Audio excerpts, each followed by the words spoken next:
ನಮ್ಮನ್ನು ನಾವು ಫಸ್ಟ್ ಅವಲೋಕನ ಮಾಡ್ಕೊಳ್ಬೇಕಾಗತ್ತೆ, ರೈಟಾ? ಸೊ ನಾವು ಕರೆಕ್ಟ್ ಆಗಿದ್ದೇವೆ ಅಂತೇಳಿ. ಇಲ್ಲಿ ಒಂದು ಎಕ್ಸಾಂಪಲ್ ಕೊಡ್ತೇನೆ ನೋಡಿ. ನೀವು ಕರೆಕ್ಟ್ ಟೈಮಿಗೆ ಏರ್ಪೋರ್ಟಿಗೆ ಹೋಗಿದ್ರಿ, ಫ್ಲೈಟ್ ಕರೆಕ್ಟ್ ಟೈಮಿಗೆ ಡಿಪಾರ್ಚರ್ ಆಯ್ತಾ, ನೀವೆಂತ ಹೇಳ್ತೀರಿ? ಸೂಪರ್ ಏರ್ಲೈನ್ಸ್ ಅಂತ. ಅದೇ ನೀವು ಏರ್ಪೋರ್ಟಿಗೆ ಹೋಗುವಾಗ ಲೇಟ್ ಆಯ್ತಾ, ಫ್ಲೈಟ್ ಕರೆಕ್ಟ್ ಟೈಮಿಗೆ ಡಿಪಾರ್ಚರ್ ಆಯ್ತಾ, ನೀವೆಂತ ಹೇಳ್ತೀರಿ? ಏರ್ಪೋರ್ಟ್ ಅಥಾರಿಟಿ ಸರಿ ಇಲ್ಲ, ಫ್ಲೈಟ್ ಸರಿ ಇಲ್ಲ, ಹಾಗೆ ಹೀಗೆ ಅಂತೇಳಿ ನಿಮ್ಗೆ ಗಲಾಟೆ ಸ್ಟಾರ್ಟ್ ಆಗಿಬಿಡುತ್ತೆ.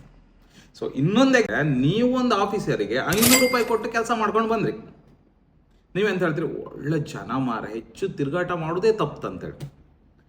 ಅದೇ ನಿಮ್ಗೆ ಆಗದೆ ಇದ್ದವ್ರು, ಪಕ್ಕದ ಮನೆಯವರು ಯಾರೋ 500 ರೂಪಾಯಿ ಕೊಟ್ಟು ಕೆಲಸ ಮಾಡ್ಕೊಂಡು ಬಂದ್ರೆ ನೀವೆಂತ ಹೇಳ್ತೀರಿ? ಅವ್ನು ಕೊಟ್ಟ, ಇವ್ರನ್ನ ತಗೊಂಡ, ಈ ಪ್ರಪಂಚ ಎಲ್ಲ ಲಂಚ ಲಂಚ ಅಂತೇಳಿ ಗಲಾಟೆ ಮಾಡ್ತೀರಿ ಅಲ್ವಾ?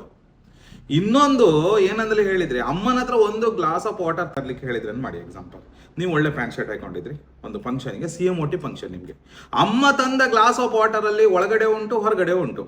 ಆ ಗ್ಲಾಸ್ ಆಫ್ ಕೆಲವು ಒಂದು 4 ಡ್ರಾಪ್ ನಿಮ್ಮ ಪ್ಯಾಂಟ್ ಮೇಲೆ ಬಿತ್ತು. ಅಮ್ಮನಿಗೆ ಗಲಾಟೆ, ನೀವು ಪ್ಯಾಂಟ್ ಮೇಲೆ ಬಿತ್ತು, ಎಷ್ಟಮ್ಮ ಇದು 4000 ಪ್ಯಾಂಟು, ಹಾಗೆ ಹೀಗೆ ಅಂತ ಗಲಾಟೆ ನೀವು, ರೈಟಾ?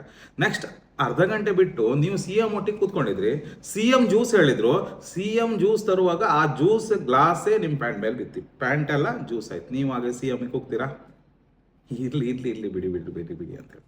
ಯಾಕೆ? ಅಲ್ಲೊಂದು ಇಲ್ಲೊಂದು, ಅದೇ ಜ್ಯೂಸು, ಅದೇ ಫ್ಲೈಟು, ಅದೇ ಆಫೀಸರು.